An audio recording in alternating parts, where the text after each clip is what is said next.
ప్రభు యొక్క సహాయం కొరకు ప్రార్థన చేసుకుందాం. పరిశుద్ధుర ప్రేమగల తండ్రి, మీకు ఘనమైన అత్యున్నతమైన నామాన్ని బట్టి వందనాలు చెల్లిస్తున్నాం. నిన్నటి దినాన్న మీ యొక్క సంపూర్ణమైన ఆత్మ స్వాధీనం చేత మీ దాసులను వాడుకున్న విధానాన్ని బట్టి నేను పరిశుద్ధత యొక్క అంతాన్ని, విశ్రాంతి యొక్క అంతాన్ని, నిజమైన కృప యొక్క నిర్వచనాన్ని, నిత్య జీవాన్ని అనుభవించడానికి, పాపము చేయకుండాకే సంగతులు అనే అనుభవాల్లో మీరు మమ్మల్ని నడిపిస్తున్న విధానాన్ని బట్టి వందనాలు చెల్లిస్తున్నాం. మరొకసారి మీ సన్నిధి కాంతిని అనుభవించాలని, మరొకసారి మీ పాద సన్నిధిలో చేరి ఉంటుండగా ప్రతి మనుషుని మరుగుపరచమని, మా ప్రభు అయిన యేసుక్రీస్తుని మహింపరచమని, మేము జీవించడానికి కావలసిన సంగతులను, మేరలను, భాగాలను, మా స్వాస్థ్యాలను అనుగ్రహించమని, ముందున్న సమయాన్ని దేవునికరంగా ఆశీర్వాదకరంగా మీ సన్నిధిలో మాకు అనుగ్రహించమని మా ప్రభువును మా ప్రాణప్రియుడైన యేసుక్రీస్తు వారి నామం పేరిట స్తుతించి ప్రార్థిస్తున్నాం మా ప్రియ పరలోకపు తండ్రి, ఆమేన్. నిన్నటి ఉదయాన్న ప్రభు తన ఆత్మచేత మనం బోధించబడిన మొదటి సంగతి ఏంటంటే, రోమాపత్రిక 5వ అధ్యాయం 21వ వచనంలో నుండి నీతి ద్వారా కృప అనే మాటను మనం విన్నాం. అలాగే నిన్న మధ్యాహ్నం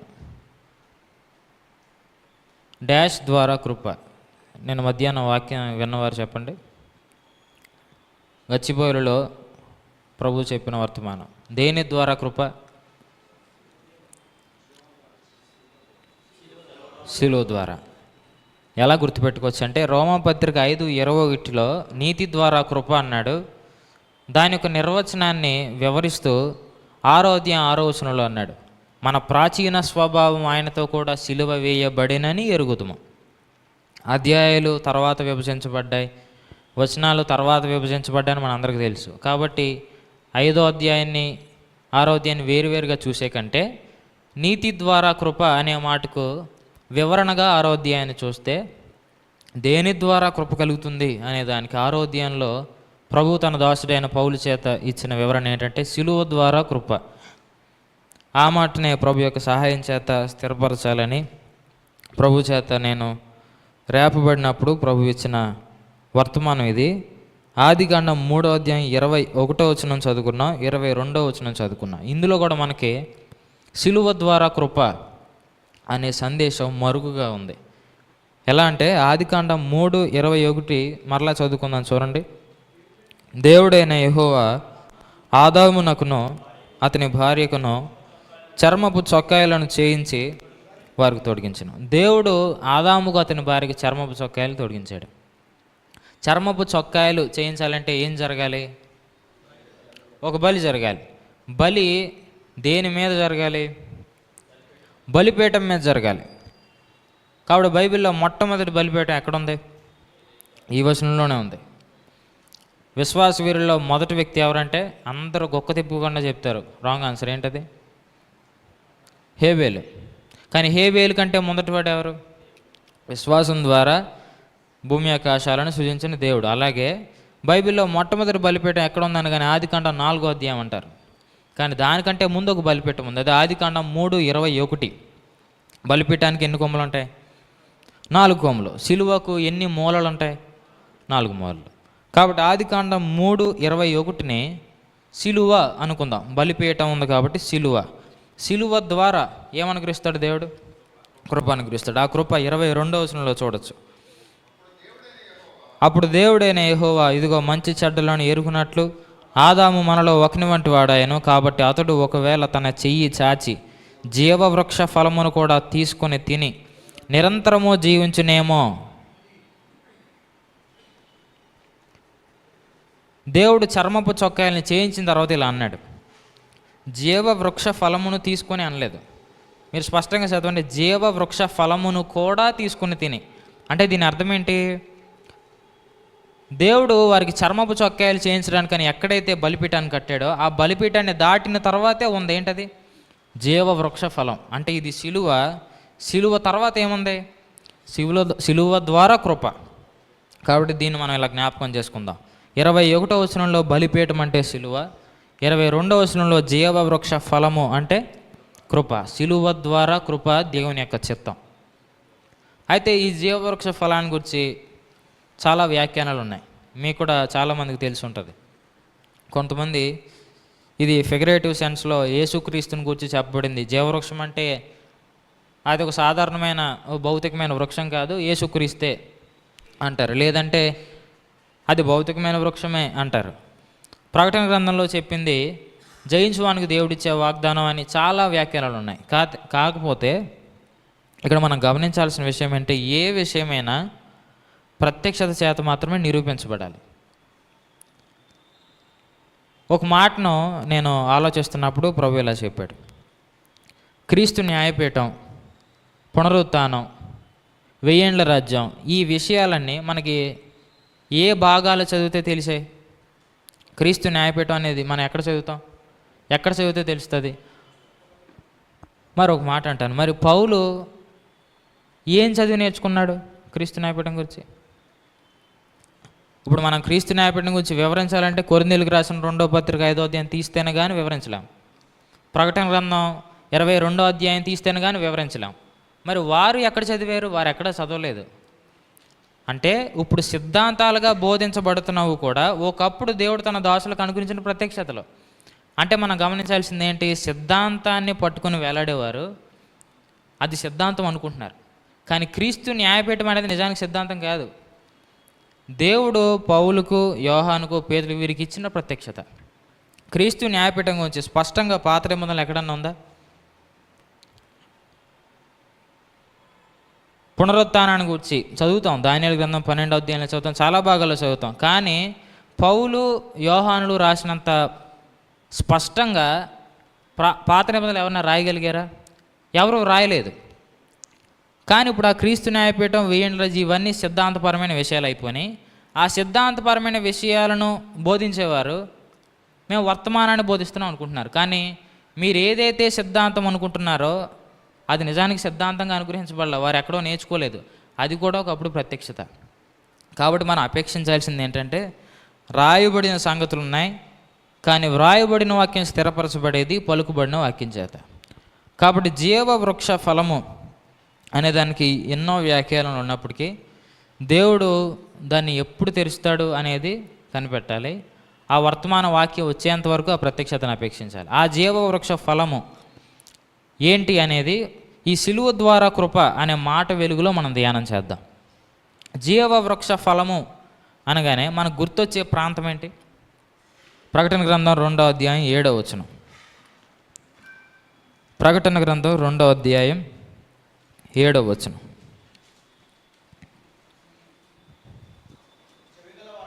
చెవి గలవాడు ఆత్మ సంగములతో చెప్పుచున్న మాట వినుగాక, జయించువానికి దేవుని పరదేశులో ఉన్న జీవ వృక్ష ఫలములు భుజింపునెత్తును. ఒక విధంగా చెప్పాలంటే హైదరాబాద్కి ఒక ల్యాండ్ మార్క్ ఉంటుంది, పశ్చిమ గోదావరి జిల్లాలకి ఒక ల్యాండ్ మార్క్ ఉంటుంది, అలాగే ప్రతి గ్రామానికి ఒక ల్యాండ్ మార్క్ ఉంటుంది.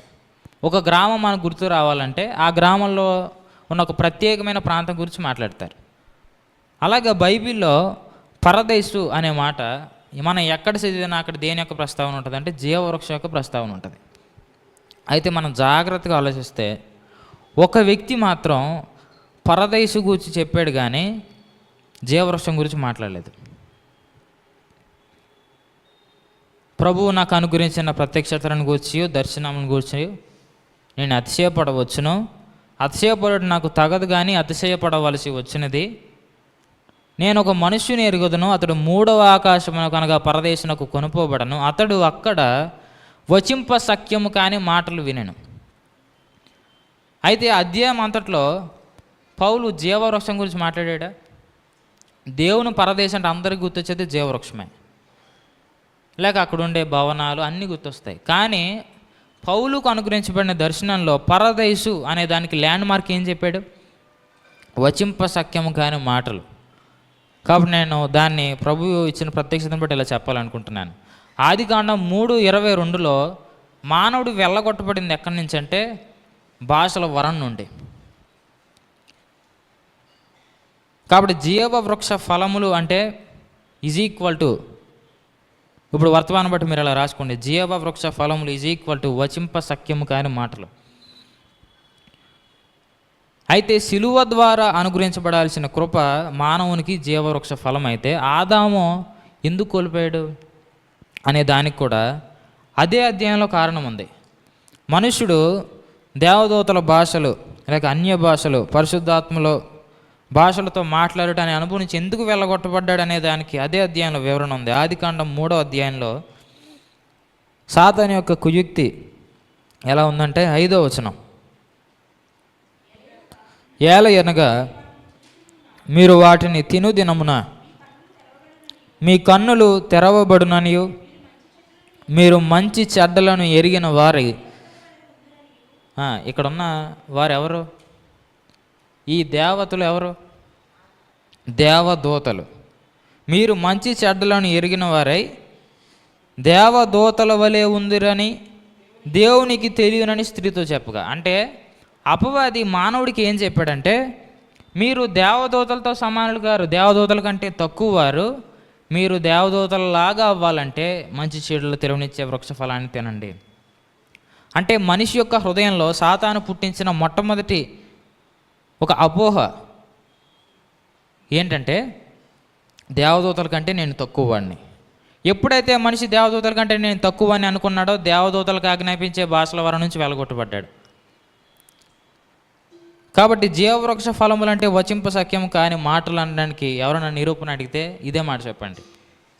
దేవదూతల కంటే మనిషి తను తాను తక్కువ అని సాతాను చేత మోసపరచబడి అనుకున్నప్పుడు కోల్పోయిన మొదటి యొక్క భాగ్యం ఏంటంటే జీవవృక్ష ఫలాన్ని తినకుండా, అంటే భాషలు అనే వరం నుంచి మానవుడు వెళ్ళగొట్టబడ్డాడు. అయితే యేసుక్రీస్తు ద్వారా దేవుడు మనలో పునరుద్ధరించాలనుకున్న మొట్టమొదటి విషయం కూడా అదే. ఆయన రక్షించాడు, నీతిమంతుగా తీర్చాడు, దేవునితో సమాధానపరిచాడు, స్వరక్తంతో పరిశుద్ధ స్థలంలో ప్రవేశించాడు. అయితే ఆయన చెరగా పట్టుకుని పోయి మనకు అనుగ్రహించిన ఈవుల్లో మొట్టమొదటి ఈవేంటి? భాషల వరం. కాబట్టి దేవుని పరదేశంలో మొట్టమొదటి అనుభవం ఏంటంటే వచింప సఖ్యం కాని మాటలను అనుభవించడం. కాబట్టి మనుషుడు ఎప్పుడైతే దేవదూతలకు నేను ఆజ్ఞాపించేంత స్థితిలో లేనో, దేవదూతల కంటే నేను తక్కువగా ఉన్నాను అని ఎప్పుడైతే అనుకున్నాడో, ఆజ్ఞాపించగలరా? ఒక వ్యక్తి కంటే నేను తక్కువ అని అనుకున్నప్పుడు ఆజ్ఞాపించగలరా? ఒక విధంగా చెప్పాలంటే ఆశీర్వదించగలరా? తన చేయి చాచి ఒక ఆజ్ఞ ఇవ్వగలరా? శతాధిపతి చెప్పినట్లు నా చేయి కింద 100 మంది ఉన్నారు, నేను వెళ్ళమంటే వెళ్తాడు, రమ్మంటే వస్తాడు, చేయమంటే చేస్తాడని ధైర్యంగా మనుషుడు చెప్పగలడా? దేవదూతల గురించి చెప్పలేడు. ఆ మైండ్ సెట్లోకి అపవాది తీసుకెళ్ళి ఏం చేశాడంటే దేవదూతలకు ఆజ్ఞాపించుట అనే జీవవృక్ష ఫలం నుంచి మనుషుని దూరపరిచేశాడు. కానీ దేవుని పరదేశంలో సంఘాలకు రాసిన పత్రికల్లో, ప్రకటన గ్రంథంలో జయించువానికి ఇవ్వబడే మొట్టమొదటి బహుమానం జీవవృక్ష ఫలములు భుజింపనిత్తును. దాన్నే ఆదికాండం 3వ అధ్యాయంలో ఇలా రాశాడు. 24వ వచనంలో ఆ వచింప సఖ్యం కాని మాటలకు ఒక పదం ఉంది. 24వ వచనం, అప్పుడు ఆయన ఆదామును వెళ్ళగొట్టి ఏదెను తోటకు తూర్పు దిక్కున కెరూబులను జీవ వృక్షమునకు పోవు మార్గమును కాచుటకు ఇటు అటు తిరుగులాడుచున్న ఖడ్గ జ్వాలను నిలబెట్టాను. ఎక్కడ కూడా చూసారా? ఏదైనా తోటకు అంత సంరక్షణ ఎందుకంటే అది జీవవృక్షం నాకు పోవు మార్గం. కాబట్టి దేవుని యొక్క శ్రద్ధ అంతా జీవవృక్ష ఫలం మీద ఉంది. మనుషుడు ఆ జీవవృక్ష ఫలాన్ని తింటాడేమని అపేక్షించాడు దేవుడు, కానీ మంచి చెడ్ల వృక్షాన్ని తిన్నాడు. వెంటనే మనుషుడు ఆ యొక్క భాగ్యాన్ని కోల్పోయాడు. అయితే ఈ వచనంలో మనం గమనించాల్సిన మాట ఏంటంటే జీవవృక్షమునకు పోవు మార్గమును కాచుటకు ఇటు అటు తిరుగులాడుచున్న ఏ జ్వాల? ఖడ్గ జ్వాలను నిలువబెట్టాను. దీన్ని ఇలా అనుకోవచ్చు, వచింప సఖ్యము కాని మాటలు లేక దేవదూతల భాషలు, పరిశుద్ధాత్మలో ప్రార్థన అనే మాటకు కూడా ఖడ్గజ్వాల అనే పేరు పెట్టచ్చు. ఎందుకంటే భాషల వరంలో ఖడ్గము మరియు అగ్నిజ్వాల అనే 2 అనుభవాలు ఉంటాయి. పరిశుద్ధాత్మ వచ్చిన దినాన్న పరిశుద్ధాత్ముడు కనపడిన విధానం ఎలా ఉంటుందంటే అగ్నిజ్వాలల వంటి నాలుకలు విభాగింపబడినట్లు వారికి కనపడ్డారు. కాబట్టి అగ్ని జ్వాలలను ఏ ఖడ్గ జ్వాల అయితే వారిని జీవవృక్షానికి మార్గాన్ని మూసేసిందో మనిషికి, అదే ఖడ్గజ్వాల యేసుక్రీస్తు ద్వారా విశ్వాస యొక్క నాలుకలోనికి వచ్చింది. దీని అంతటికీ కారణం ఏంటంటే, అయితే ఒక మాట, యేసుక్రీస్తు ద్వారా దేవుని కుమారులైన వారు ఎంతమంది మనలో? యేసుక్రీస్తు ద్వారా దేవునితో సమాధానపరచబడి నీతిమంతులే కృపయందు ప్రవేశం కలిగిన వారు ఎంతమంది? అయితే ఒక మాట, యేసుక్రీస్తు ద్వారా మనందరం నీతిమంతులమయ్యాం, దేవుని పిల్లలమయ్యాం. కానీ ఆ జీవవృక్షం అనేది వచ్చేది నీతి ద్వారా కాదు. మీరు నా మాట గమనించారా? నీతి ద్వారా కాదు, నీతి అను మైమరువు ద్వారా. ఇలా అంటాను, రోమాపత్రిక 5:21 ఉన్న నీతి ద్వారా కృపలో నీతి అనేది స్థానమేనా? నీతి ద్వారా కృప అనేది స్థానమేనా? స్థానమే అంటున్నారు, కానీ స్థానం కాదు అది. రోమాపత్రిక 5వ అధ్యాయంలో 2 భాగాలు ఉన్నాయి. 2 సార్లు నీతి అనే పదం ఉంది, 2 సార్లు కృప అనే పదం ఉంది. అయితే మనం గమనించాల్సిన మాట ఏంటంటే, మొదటి 2 వచనాల్లో మనము విశ్వాస మూలముగా నీతిమంతులుగా తీర్చబడి అనేది ఏంటి? ఆ నీతి ఏంటి? నీతి అనే స్థానం. దేవునితో సమాధానపరచబడి ఆయన కృపయందు ప్రవేశము గలవారమై, ఈ కృప ఏంటి? స్థానం. నీతి స్థానం, కృపాస్థానం, మొదటి 2 వచనాలు. కానీ 21వ వచనంలో నీతి ద్వారా కృప అనేది మీరు స్థానం అన్నారు కాబట్టి నేను అడుగుతాను, జీవించడానికి ఈ లోకంలో ఉన్న విశ్వాసులందరికీ కృప అనుగ్రహించబడుతుందా? ఇప్పుడు మీరు స్పందించాలి. విశ్వాసులైన వారందరికీ జీవించడానికి కృప అనుగ్రహించబడుతుందా? 5:21 ఉన్న కృప. మరి 5:21 ఉన్న నీతి స్థానం అయితే విశ్వాసులందరూ నీతిమంతులేనా? ప్రపంచవ్యాప్తంగా యేసుప్రభుని విశ్వాసం ఉంచిన వారందరూ నీతిమంతులేనా? నీతిమంతులే. మరి 5:21 ఉన్న నీతి స్థానం అయితే నీతిమంతులందరికీ జీవించడానికి ఏమనుగ్రహించబడాలి? కృప అనుగ్రహించబడాలి. కానీ అనుగ్రహించబడుతుందా? అనుగ్రహించబడట్లేదు. అంటే 5:21 తప్పు అందామా? అప్పుడు నీతి ద్వారా కృప అనుగ్రహిస్తాడు నిత్య జీవం కలగడానికి అనేది తప్ప కాదు. అక్కడున్న నీతిని మనం అర్థం చేసుకున్న విధానం తప్పు.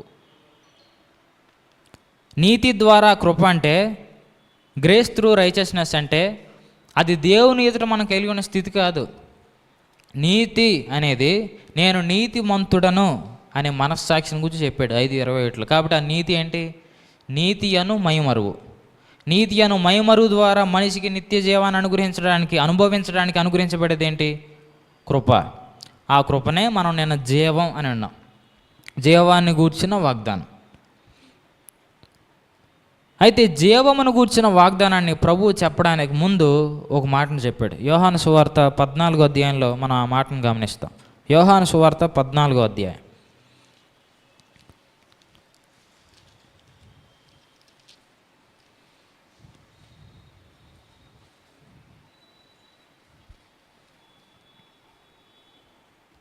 పదహారవ వచనం.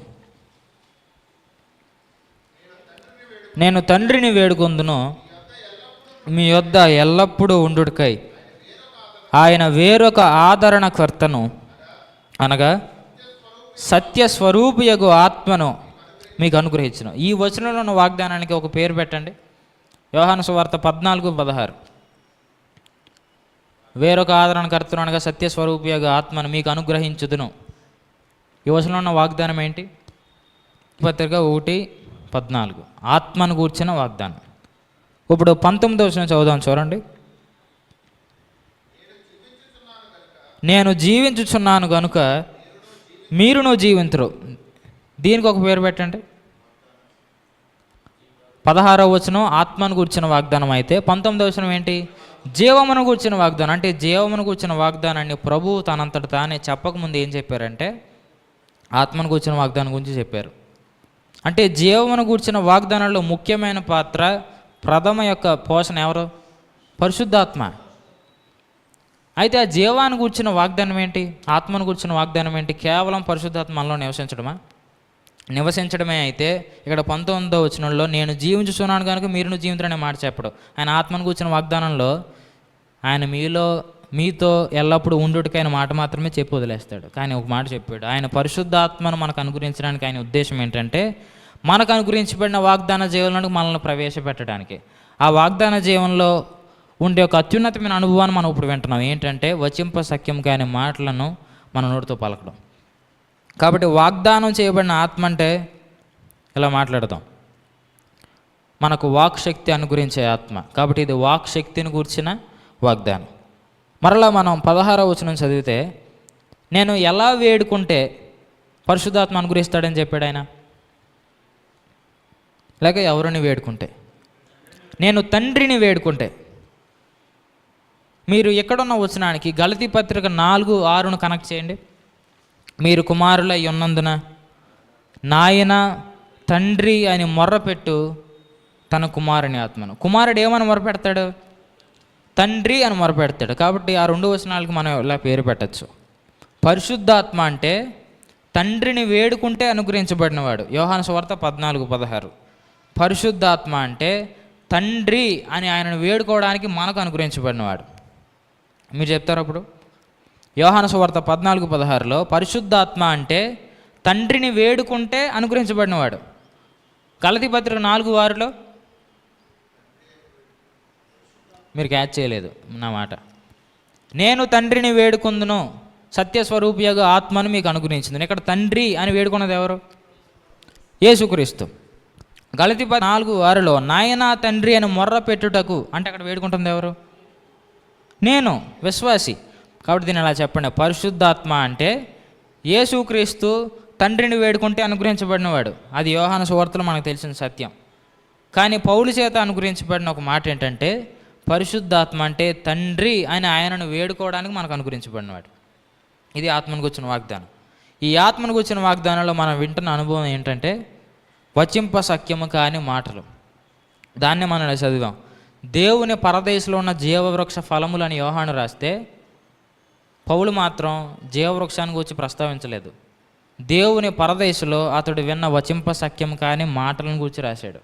అంటే ఇలా చెప్దాం, జీవవృక్ష ఫలములు అంటే ఏంటో కాదు, దేవుడు మనకు అనుగ్రహించే అన్య భాషలు, పరిశుద్ధాత్మలో ప్రార్థన అనుభవం. అయితే అందులో భాగంగా మనం ఒక మాట చదువుకున్నాం కదా, ఆదికాండం 3:24లో ఖడ్గజ్వాల.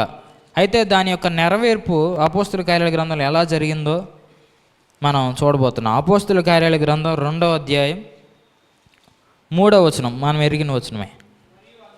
మరియు అగ్ని జ్వాలల వంటి నాలుకలు విభాగింపబడినట్టుగా వారికి కనబడి వారిలో ఒక్కొక్కని మీద వ్రాలగా అందరూ పరిశుద్ధాత్మతో నిండిన వారై ఆ ఆత్మ వారికి వాక్శక్తి అనుగ్రహించిన కొలది అన్య భాషలతో మాట్లాడసాగిరి. ఈ 2 వచనాల్లో ఖడ్గజ్వాల అనే మాటలో మనం ఏ భాగాన్ని చూస్తున్నాం? మీరు చదివారు కదా, అగ్ని జ్వాలల వంటి నాలుకలు విభాగింపబడినట్టుగా వారికి కనపడి వారికి వాక్శక్తి అనుగ్రహించాడు పరిశుద్ధాత్మ. ఈ 2 వచనాల్లో ఖడ్గజ్వాల అనే మాటలో ఏ పార్ట్ కనపడుతుంది మనకి? ఖడ్గజ్వాల. నేను ఇందాకే దాన్ని విభజించి చెప్పాను, ఖడ్గము మరియు జ్వాల అని చెప్పాను. ఈ వచనాల్లో ఏ పార్ట్ కనపడుతుంది ఆ రెండిట్లో?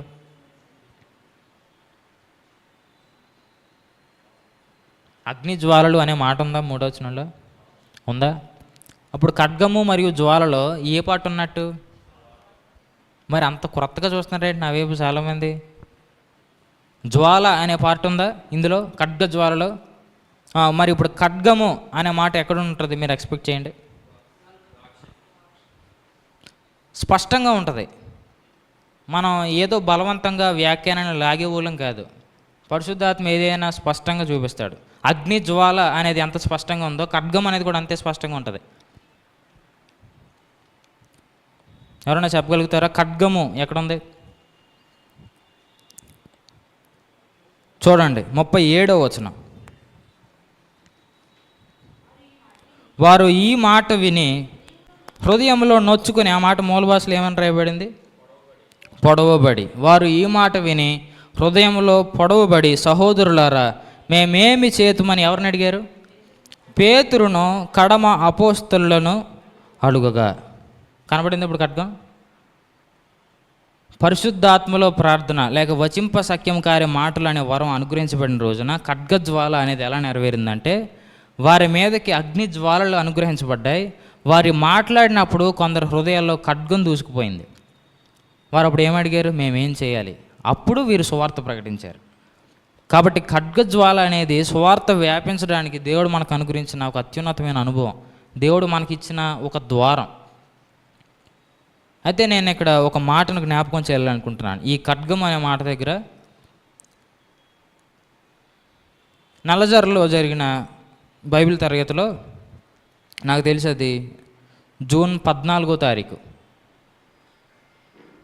ఆ రోజు వాక్యం ఏంటంటే సాక్ష్యం చెప్పడం కాదు, సాక్ష్యం కాపాడుకోవాలి. సాక్ష్యం కాపాడుకోవాలి అనే మాటలో ప్రప్రథమంగా చెప్పిన పాయింట్ ఏంటంటే కోపాన్ని అదుపులో పెట్టుకోవడం. మీలో ఎవరైనా వినుంటారో మీకు గుర్తుని ఉంటుంది ఏంటంటే, నల్లజర్లో జరిగిన బైబిల్ తరగతిలో వల వేయడం అనేది ఉంది, అలాగే వలలు బాగు చేసుకోవడం. వలలు బాగు చేసుకోవడం అంటే సాక్ష్యాన్ని కాపాడుకోవడం.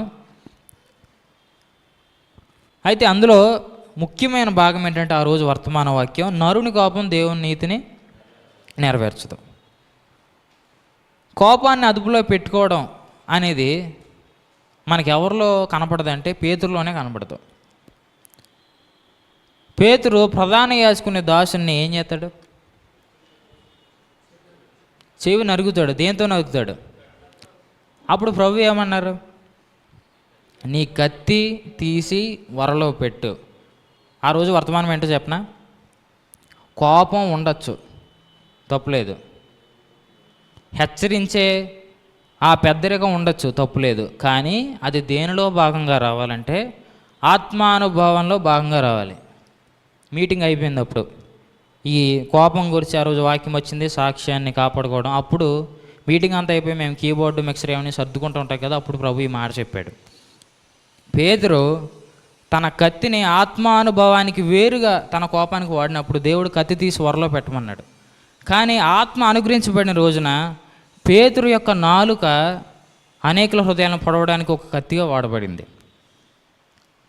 అంటే ఇది ఆత్మానుభవంలో నుంచి వచ్చిన ఖడ్గం, ఆత్మానుభవానికి వేరుగా వచ్చిన ఖడ్గం కాదు. జూన్ 14 అని అంత కరెక్ట్గా ఎందుకు స్పెసిఫై చేశానంటారు? ఆ రోజు వర్తమాన వాక్యమే, అది నాకు బాగా గుర్తుంది. మనం ఆత్మానుభవానికి వేరుగా ఆలయాలను హెచ్చరించాలనుకుంటాం. కొన్నిసార్లు మనలో ఎంత అవివేకం పనిచేస్తుందంటే, అది వ్యక్తిగతంగా నాలోనే చూశాను నేను. ఆత్మానుభవం అనేది నాకు లేనప్పుడు, ఎవరైనా వాక్యంలోంచి ఆన్సర్ చెప్పనప్పుడు, లేక ఎంతో వాక్యం విని చాలా అశ్రద్ధగా ప్రవర్తించినప్పుడు వారి మీద ఒక రకమైన కోపం వచ్చేసేది.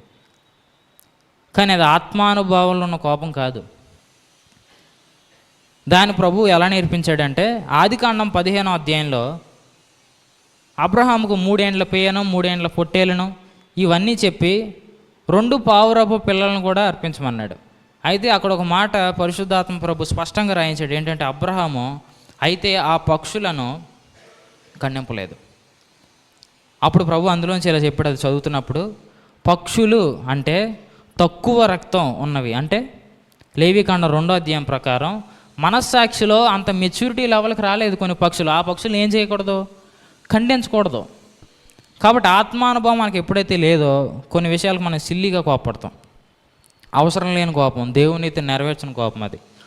కానీ అదే ప్రభు ఇలా చెప్పాడు, పక్షులను ఖండించద్దు.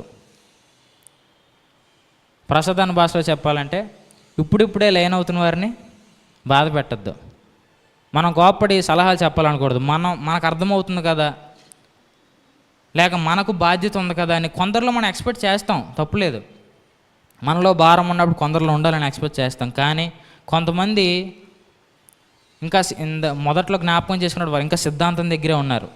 జీవాన్ని కూర్చిన వాగ్దానం అనుభవించడం అనే దాకా వారు రాలేదు. వారిలో రానప్పుడు నేను ఈరోజు వాక్యం వినాలి అనే శ్రద్ధ వారిలో ఉంటుందా?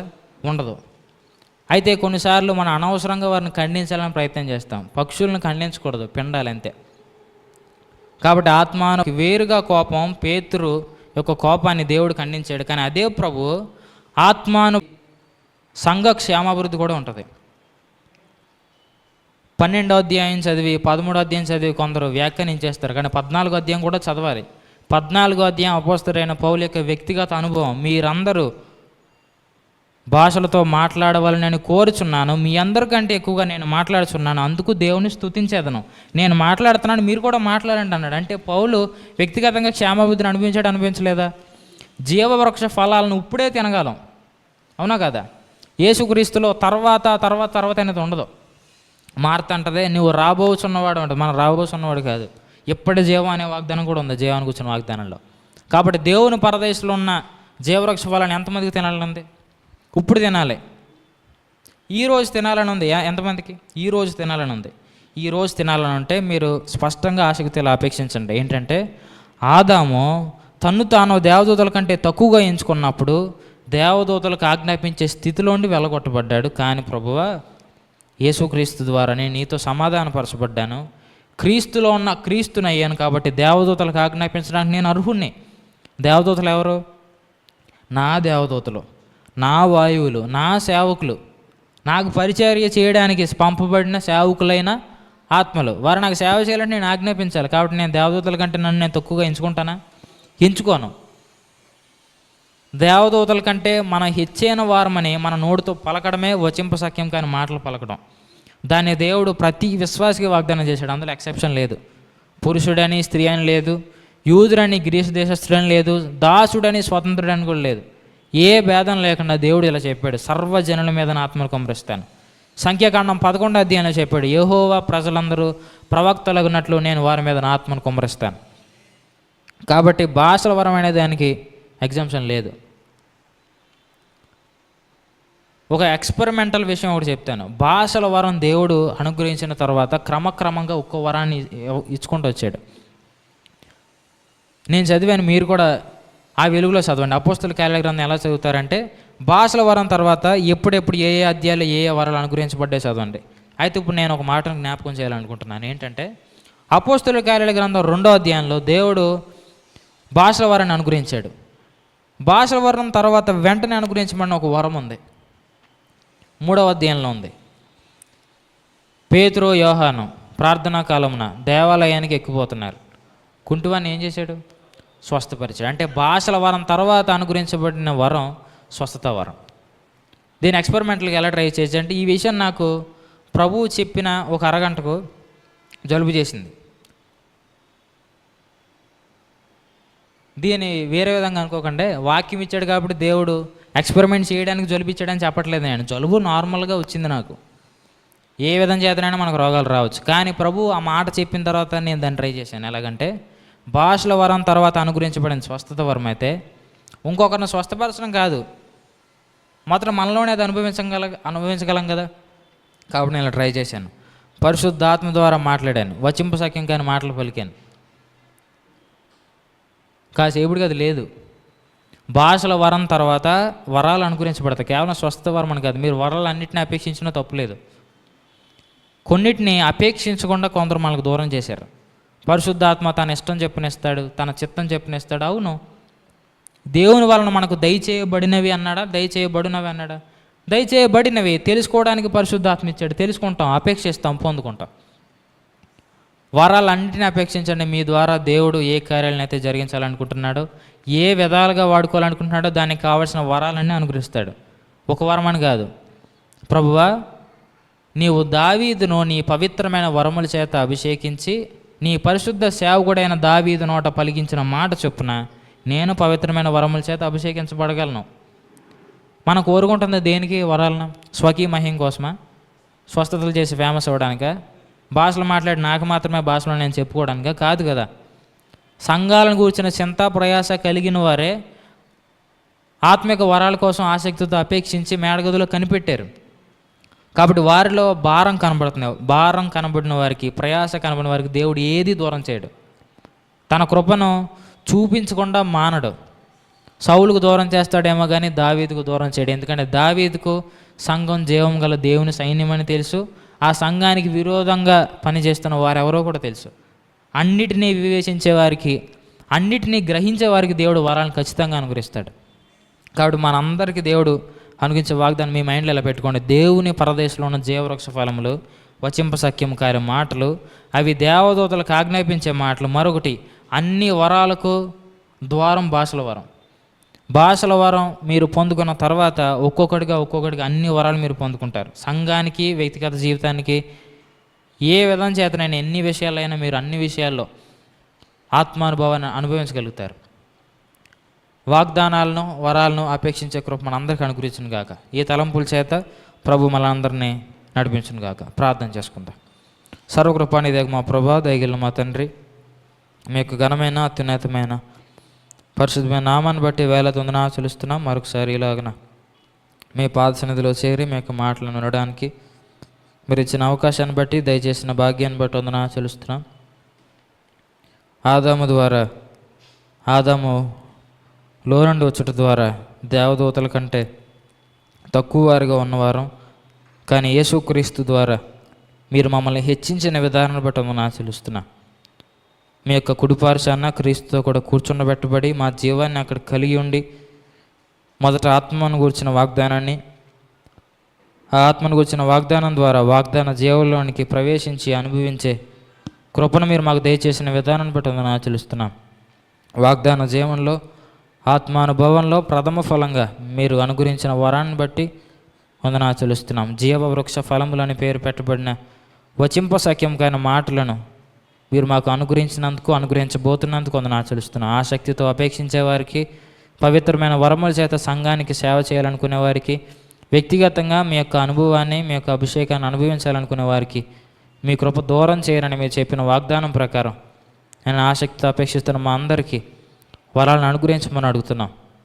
భాషల వరం ద్వారా అనేకమైన వరాలను పొందుకుని అనేకులకు సేవ చేయడానికి, మా తరంపు వారికి సేవ చేసి మీ సన్నిధిలో ప్రత్యక్షం కావడానికి, మీ ఎదుట మెప్పును, మహిమను, ఘనతను పొందడానికి మీ కృపను అనుగ్రహించమని ఇంతవరకు మీ ఆత్మచేత నేను ఈ యొక్క ఆత్మకార్యం అంతటినీ జరిగించిన విధానం బట్టి వందనాలు తెలుస్తున్నాం. ముందున్న సమయంలో నేను వింటున్న వారికి, మీ యొక్క సేవకునికి సంపూర్ణమైన ఆత్మ నడిపింపును, ఆత్మ సహాయాన్ని అందించమని నేను ప్రతి మనుషుడు నేను మరుగుపరచబడి మా ప్రభువైన యేసుక్రీస్తు మహింపరచబడలాగున సంఘానికి క్షేమాభివృద్ధిని, పరిచర్య ధర్మం విస్తరించడానికి, మా అందరి ద్వారా కృతజ్ఞతాస్తుతులు విస్తరించడానికి మీ కృపను మాయల విస్తరింపజేయమని, ముందున్న సమయాన్ని మీ యొక్క సన్నిధిలో ఆశీర్వాదకరంగా మాకు అనుగ్రహించమని, మీ సన్నిధి కాంతిని మా మీద ప్రకాశింపజేయమని మా ప్రభును, మా ప్రాణప్రియుడైన యేసుక్రీస్తు వారి నామం పేరట స్తుతించి ప్రార్థిస్తున్నాం మా ప్రియ పరలోకపు తండ్రి.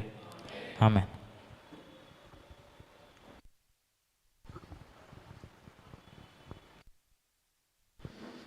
దేవుడు తన దాసుని ఏర్పాటు చేసుకుని అందించిన శ్రేష్టమైనటువంటి వర్తమానాన్ని బట్టి ప్రభువును స్తుతిస్తున్నాం.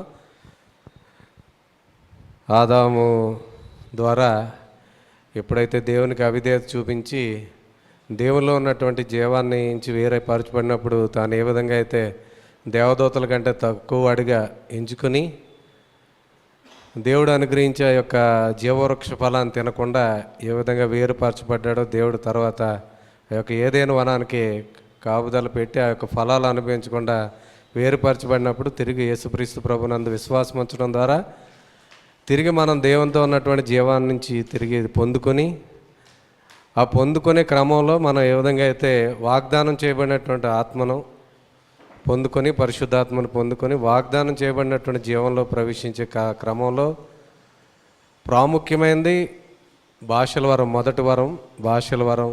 ఆ భాషల వరం ద్వారా మనం అపేక్షించి పొందుకోవడం ద్వారా మనం ఏ విధంగా వచింపశక్యం కాని మూలుగులతో మాట్లాడుతూ సంఘ క్షేమాభివృద్ధి, అలాగే ఇంకా అనేకమైనటువంటి వరాలు మరి ఈరోజు సంఘంలో పరిచయం చేస్తున్నటువంటి వారికి వాగ్దానం చేయబడిన ఉన్నాయి. కానీ ఈ రోజున ఆ వరాలు లేకుండా ఈ రోజున పరిచర్యలు జరుగుతున్నాయి. అయితే అపోస్తలుడైన పౌలు గారు, పేతురు గారు, ఆయన రొమ్మున ఆనుకున్నటువంటి యేసుప్రభు వారు రొమ్మున ఆనుకున్నటువంటి యోహాను గారు నిజంగా ఆ యొక్క వరాన్ని పొందుకొని వారు ఏ విధంగా అయితే క్రీస్తు న్యాయపీఠం గురించి, 1000 ఏళ్ల రాజ్యం గురించి అవన్నీ కూడా వారు నిజంగా ఆత్మ ద్వారా తెలుసుకొని ఈ రోజున పత్రికల రూపంలో మనందరికీ అందుబాటులో తెచ్చారు. కాబట్టి దేవుని యొక్క ఉద్దేశం ఏంటి, సంభవించే సంగతులన్నీ కూడా వారు ఎంతో వివరంగా ఈ రోజున పత్రికల్లో మనకి మరి రచించి అవన్నీ కూడా భాషల వరం ద్వారా పొందుకునే మరి ఆత్మ ద్వారా తెలుసుకునే వాటన్నిటిని రచించారు. ఎందుకంటే ఈ యొక్క వర్తమానం మరొకసారి వినండి, మీ అందరికి ఇంకా వివరంగా అర్థమవుతుంది. ఎందుకంటే దేవుని యొక్క ఉద్దేశం మన సంఘం క్షేమాభివృద్ధి చెందాలంటే జీవించే సంఘం కాబట్టి ఇది జీవాన్ని గురించి వాగ్దానం చేయబడిన సంఘం. మనందరం ఈ వాగ్దానం ద్వారా ప్రతినిత్యం దేవుని యొక్క మాట పొందుకుని జీవిస్తున్నవారు కాబట్టి జీవించే క్రమంలో దేవుడు అనుగ్రహిస్తున్నటువంటి వరాల్లో ఆ వరాల యొక్క ప్రాముఖ్యత ఏంటనేది మనందరం ఎరగవలసిన వారమే ఉన్నాం. కాబట్టి చాలా శ్రేష్టమైనటువంటి సంగతులు అందించిన ప్రియులు పాల్ థామస్ గారికి వందనాలు తెలియజేస్తున్నాం. మనం రెండవ వర్తమానం విందాం. ఈ యొక్క రెండవ వర్తమానం ముందుగా